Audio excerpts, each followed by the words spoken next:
Shalom buat kita semuanya. Selamat pagi dan salam sehat. Bapak Ibu, saudara-saudara, mari kita bersyukur buat segala kehidupan kita pada pagi hari ini. Namun sebelum kita memulai aktivitas kita, saya mau mengundang Bapak Ibu, saudara-saudara mendengarkan firman Tuhan. Namun sebelum mendengar firman Tuhan, mari kita berdoa. Terima kasih Allah Bapa yang bertahta di dalam kerajaan sorga, buat kasih setiamu yang menyertai kehidupan kami. Hingga pada pagi hari ini Tuhan, Engkau bangunkan kami dari tidur kami. Kami yakin dan percaya tanpa kasih setiamu kami tidak akan dapat menerima berkat, napas kehidupan dan kesehatan hingga pada pagi hari ini. Biarlah Tuhan, sebelum kami memulai aktivitas kami terlebih dahulu mendengarkan firman-Mu yang menjadi pedoman hidup kami. Terima kasih Tuhan. Amin. Firman Tuhan pada pagi hari ini, Sabtu 5 Februari 2022, tertulis di dalam Galatia pasal 1 ayat 1. Saya akan bacakan untuk kita. Dari Paulus, seorang rasul, bukan karena manusia, juga bukan oleh seorang manusia, melainkan oleh Yesus Kristus dan Allah Bapa yang telah membangkitkan Dia dari antara orang mati. Demikian firman Tuhan. Salam sehat bagi kita semuanya. Bapak, Ibu, saudara-saudara, saya pernah membaca tulisan seperti ini. Manusia tahu apa yang dikerjakan itu benar apabila yang pertama sekali orang memberikan pujian. Yang kedua, apabila orang mengucapkan terima kasih. Benarkah demikian? Bisa saja hal itu benar, karena manusia sangat sulit sampai saat ini membedakan mana yang baik dan mana yang benar, dengan alasan bahwa masih sangat banyak orang yang melakukan apa yang salah. Demikian juga dengan firman Tuhan pada pagi hari ini. Mengapa Paulus kembali menerangkan dan menjelaskan tentang statusnya atau status kerasulannya? Mungkin kita tidak heran seperti apa yang terjadi saat ini. Banyak muncul nama-nama atau nabi-nabi palsu yang menyebut dirinya hamba Tuhan, sementara latar belakang dia menyebut dirinya hamba Tuhan karena dia mampu main gitar, mampu main keyboard, sehingga dia mengumpulkan massa, lalu dia memberitakan, membacakan firman Tuhan dan menerangkannya, sementara selama ini dia pengangguran. Pertanyaan bagi kita, pernahkah kita didasari kebenaran dalam menyatakan legalitas status kita? Dan bagaimana kita dapat mempertahankan status kita? Artinya Bapak, Ibu, saudara-saudara, jika kita pernah menyatakan status kita, apakah itu sebagai ini, sebagai itu, dan sebagai ini, tentu bagaimana kita menyatakan legalitas kita itu dalam kebenaran dan bagaimana kita mempertahankan status kita itu, itulah yang dituntut dari kita. Nah, segala sesuatu yang didasari dengan kebenaran, maka dia akan berbuahkan kebenaran. Segala sesuatu yang didasari dengan kebenaran akan membuahkan kebenaran. Dan legalitas status kita itu akan kita tunjukkan dengan atau sesuai dengan status kita itu. Contohnya, jika seorang guru, dia pasti harus menunjukkan profesionalnya atau profesinya sebagai guru, sebagai medis, sebagai pendeta, sebagai guru huria, sebagai sintua, pasti itulah kelegalitasan daripada profesi kita atau pekerjaan kita. Mungkinkah seseorang melakukan kebenaran tanpa mengenal kebenaran itu sendiri? Bagaimana jika seseorang itu tidak sanggup mempertahankan statusnya dengan kebenaran? Mari kita lihat.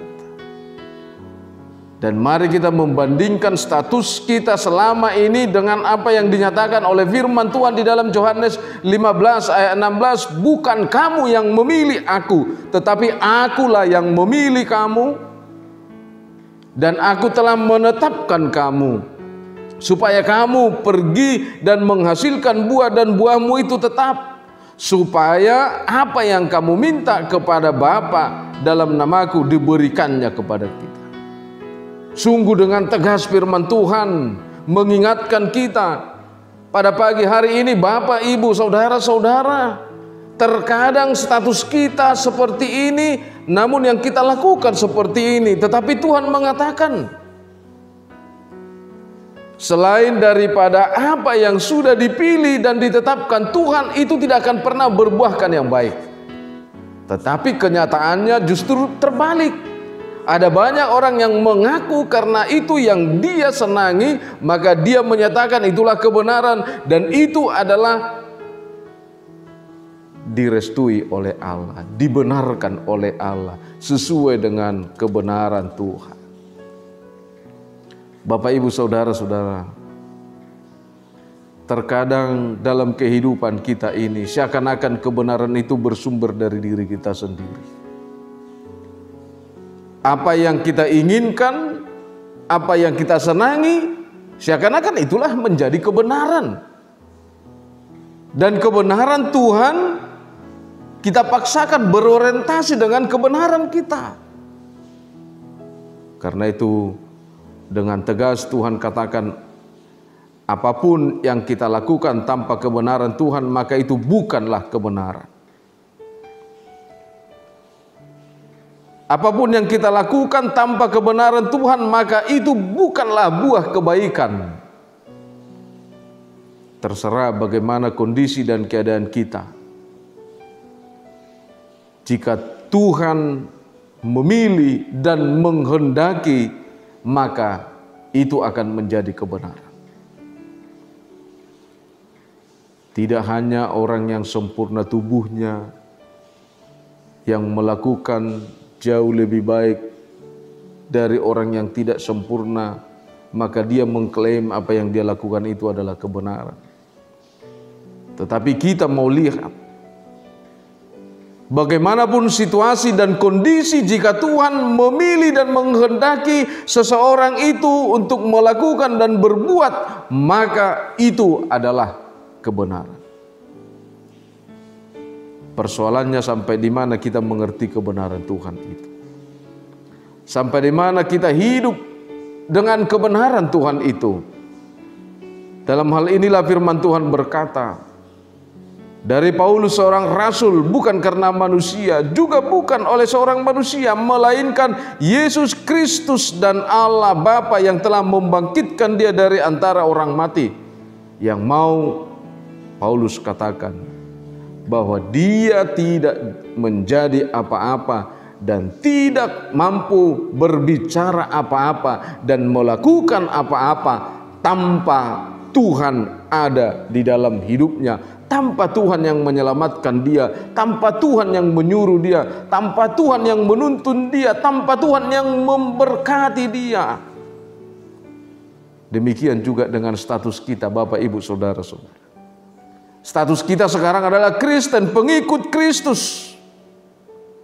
Bahwa status itu adalah anak-anak Allah. Status itu adalah orang-orang yang hidup di dalam kebenaran, di dalam terang.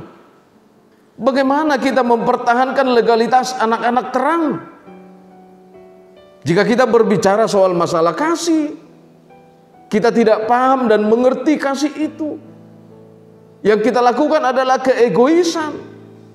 Jika kita berbicara soal masalah tolong menolong, ternyata yang kita bicarakan juga adalah keegoisan. Bapak, Ibu, saudara-saudara, Tuhan kita adalah Tuhan yang hidup. Tuhan yang menyatakan dirinya dari dulu, sekarang, dan selama-lamanya. Dia yang punya kuasa yang kekal dan abadi.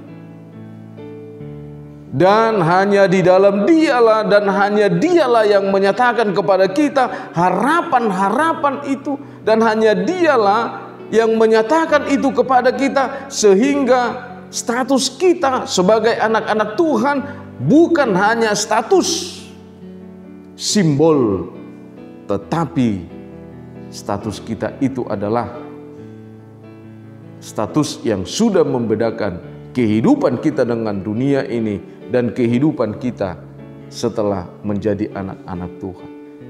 Kita tahu seperti apa yang dikatakan oleh firman Tuhan, bahwa Dia adalah terang, dan barang siapa yang berjalan di dalam Dia, dia tidak akan berjalan lagi dalam kegelapan.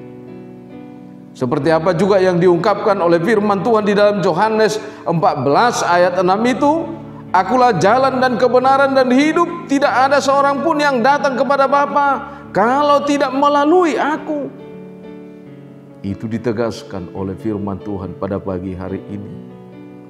Apa yang kita lakukan kalau kita bukan anak-anak Tuhan yang berserah kepada Dia, maka sia-sialah apa yang kita lakukan. Di dalam iman juga kita diingatkan melalui Yohanes 11 ayat 25, Akulah kebangkitan dan hidup, barang siapa percaya kepadaku, ia akan hidup walaupun ia sudah mati. Di sana tadi Paulus mengatakan bahwa Allah kita itu bukanlah Allah yang mati selama-lamanya, tetapi Dia adalah Allah yang hidup, yang membangkitkan kita dari antara mati. Karena itu, kalau Anda ingin dibangkitkan, jangan takut mati. Jika Anda ingin mendapatkan kehidupan yang kekal, jangan takut, percaya kepada Tuhan. Percayalah, sekalipun Anda menghadapi persoalan dan penggumulan hidup. Demikian juga firman Tuhan mengingatkan kita dalam Yohanes 8 ayat 12, Akulah terang dunia, barang siapa mengikut Aku, ia tidak akan berjalan dalam kegelapan. Aku adalah terang dunia. Karena itu status kita sebagai pengikut Kristus tidak ada status yang disembunyi-sembunyikan. Maka status kita itu adalah status yang menunjukkan buah, perbuatan baik, perkataan baik. Tidak ada yang penuh sandiwara dan kemunafikan. Karena melalui firman Tuhan semuanya terang benderang. Tidak ada yang perlu disembunyikan. Karena itu berbuahlah dan buahmu itu nyata. Dan nyatakan. Karena itu Bapak Ibu Saudara-saudara, kita tidak perlu khawatir dalam hidup kita. Kita tidak perlu menjadi seorang Kristen yang pengemis. Tetapi kita harus menjadi Kristen yang penuh pengharapan dan optimis. Sebab Allah kita adalah Allah yang hidup. Dan kita adalah milik Allah satu-satunya. Amin. Kita berdoa. Segala puji syukur bagimu Allah Bapa yang bertata dalam kerajaan sorga. Terima kasih Tuhan buat penyertaan-Mu, terkhusus buat firman-Mu yang mengingatkan kami pada pagi hari ini sebelum kami melakukan aktivitas kami, bahwa Engkaulah Allah milik kami dan kami adalah milik-Mu. Karena itu hidup kami tidak sia-sia karena telah hidup di dalam kebenaran dan di dalam terang. Terima kasih Tuhan. Kalau pada pagi hari ini Engkau ingatkan kami dengan kasih setia-Mu yang menyertai kami, membangkitkan kami dari tidur kami, biarlah Tuhan kuasa-Mu selalu mengasihi kami dan menghalau segala sesuatu yang ingin mengacaukan kehidupan kami melalui kuasa-kuasa dunia ini. Biarlah Tuhan yang menghambat segala kuasa-kuasa dunia yang ingin mengganggu hidup kenyamanan kami di dalam Tuhan. Kami berdoa Tuhan buat seluruh jemaat-Mu dimanapun mereka berada. Jika ada dari antara jemaat-Mu ini Tuhan yang sakit, tolong Tuhan berkati obat yang dia makan, berkati para medis dan dokter, berkati keluarganya. Jika ada dari jemaat-Mu Tuhan yang pada saat ini mengalami pergumulan hidup, persoalan keluarga, persoalan anak-anak, persoalan pekerjaan, kami yakin dan percaya bahwa Allah adalah Allah kami yang hidup dari dulu sampai sekarang. Engkaulah Alfa dan Omega, di mana kasih setia Tuhan tetap untuk selama-lamanya. Berkati bangsa dan negara kami ini Tuhan, tolong Tuhan, Engkau rubah setiap orang yang selalu mengacau, mengkritik hanya dengan keegoisan. Tolong Tuhan, Engkau yang menutup mulut mereka dan membuka mulutnya melalui perkataan-perkataan kebenaran. Terima kasih Tuhan, berkati juga gereja-Mu HKBP. Terkhusus HKBP Resort Surabaya ini. Kami tahu apa yang kami hadapi pada saat ini. Berikan kepada kami kasih setia-Mu supaya kami hidup di dalam sukacita. Berkati Tuhan setiap jemaat-Mu yang mau melakukan aktivitasnya pada pagi hari ini. Tuntun mereka. Berikan kekuatan dan terang sinar kebenaran. Hanya di dalam nama-Mu Tuhan Yesus Kristus kami berdoa dan mengucap syukur. Anugerah Tuhan kita, kasih setia Allah Bapa, persekutuan Roh Kudus memberkati kita semuanya. Amin. Bapak Ibu jemaat yang terkasih, kita sudah mendengarkan firman Tuhan. Oleh karena itu tak bersetia dalam firman-Nya. Karena itu terimalah salam kami, salam sehat. Horas, horas, horas.